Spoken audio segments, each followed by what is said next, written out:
Shalom saudara, saya Uncle Mandil, seorang sarjana pendidikan agama Kristen, seorang Kristen yang imannya bersumber dari Kristus dan yang mengarah kepada Kristus. Saudara, ada satu pertanyaan, apakah ketika orang-orang berdosa datang kepada Yesus Kristus, walaupun banyak banget dosanya, apakah ketika mereka datang kepada Yesus, Yesus mengasihi mereka, Yesus mengampuni mereka, Yesus tidak membuang mereka? Ini pertanyaan yang datang dari beberapa orang. Saudara, saya akan menjawab melalui video ini. Dengar baik-baik, terkhusus buat saudara-saudaraku yang merasa diri berdosa. Dengar baik-baik. Saya adalah orang berdosa. Dan saya telah menerima kasih karunia Allah di dalam Yesus Kristus. Sama seperti kalau saudara lihat di dalam Kejadian pasal 3 ayat yang ke-9. Manusia itu meninggalkan Tuhan. Dia bersembunyi di antara pohon-pohonan di dalam Taman Eden. Allah tidak meninggalkan manusia itu, tapi manusia itu yang meninggalkan. Kenapa meninggalkan? Karena mereka telah jatuh ke dalam dosa. Karena mereka tidak lagi dengar-dengaran pada suara Tuhan Allah. Dalam Kejadian 2 ayat yang ke-17, manusia itu dan istrinya tidak lagi mendengarkan suara Tuhan Allah. Jadi kalau orang tidak lagi mendengarkan suara Tuhan Allah, mereka tidak akan melakukan firman Allah. Dan mereka terperangkap dalam jerat iblis, dalam dosa.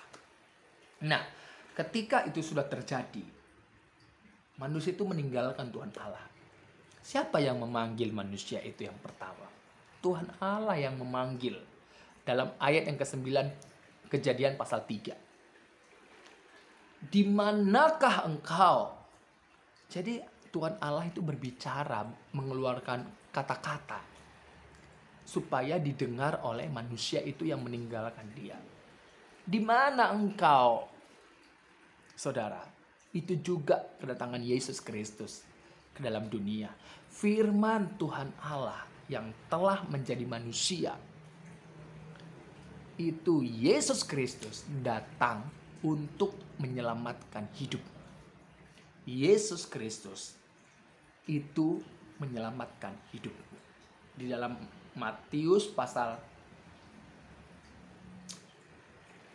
kalau kita baca ya, Matius pasal 20 ayat 28. Apa dikatakan di sana? Aku datang. Jadi Yesus datang untuk memberikan nyawanya. Artinya menjadi tebusan, sebagai tebusan untuk menebus hidup saya, hidup saudara, hidup manusia-manusia di bawah matahari ini.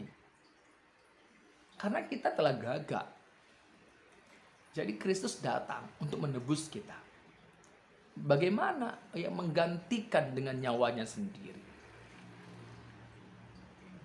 Dan Kristus memanggil orang-orang berdosa. Kalau kita baca Lukas 5 ayat 32, Kristus datang untuk memanggil orang-orang berdosa. Sama seperti yang dilakukan oleh Kristus dalam keilahiannya sebagai firman Tuhan Allah. Dalam Kejadian pasal 3 ayat yang ke-9. Telah memanggil manusia itu. Dan Kristus telah hadir di bawah matahari ini. Itu untuk memanggil orang-orang berdosa. Bukan memanggil orang-orang benar. Tidak ada orang yang benar. Karena semua orang telah berbuat dosa dan kehilangan kemuliaan Allah. Makanya Kristus datang mengatakan, aku memanggil orang-orang berdosa. Supaya apa? Supaya orang-orang berdosa itu bertobat. Artinya bertobat kembali ke jalannya. Dan orang berdosa itu percaya keselamatan yang dibuat oleh Allah sejak Taman Eden hingga sekarang selama-lamanya itu dinyatakan di dalam Yesus Kristus. Dan engkau yang percaya kepada karya keselamatan yang Allah telah kerjakan melalui anaknya yang tunggal, Yesus Kristus, engkau hidup, tidak binasa. Makanya Allah Bapa mengatakan, inilah anakku yang kukasihi, kepadanya lah aku berkenan, dengarkanlah dia. Dalam Matius pasal 17, Matius pasal 3, saudara bisa lihat di sana.